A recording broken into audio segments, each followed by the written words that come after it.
7 ഒരു പ്രത്യേകതയുള്ള നമ്പർ തന്നെയാണ്. ആഴ്ചയിലെ ദിവസങ്ങൾ 7.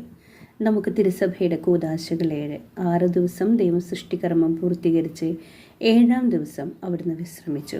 അവിടെയും 7. 6 അപൂർണ സംഖ്യയാണ്, പൂർണ്ണസംഖ്യ 7.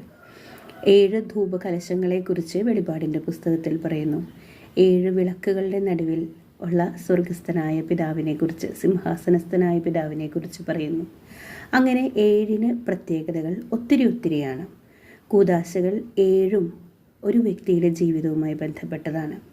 അതിൽ സന്യാസം വേണോ, അല്ലെങ്കിൽ ബ്രഹ്മചര്യം വേണോ, അല്ലെങ്കിൽ വിവാഹം വേണോ, അത് ഓരോരുത്തരുടെയും തനത് വ്യക്തിത്വത്തിനനുസരിച്ച് സ്വീകരിക്കാം.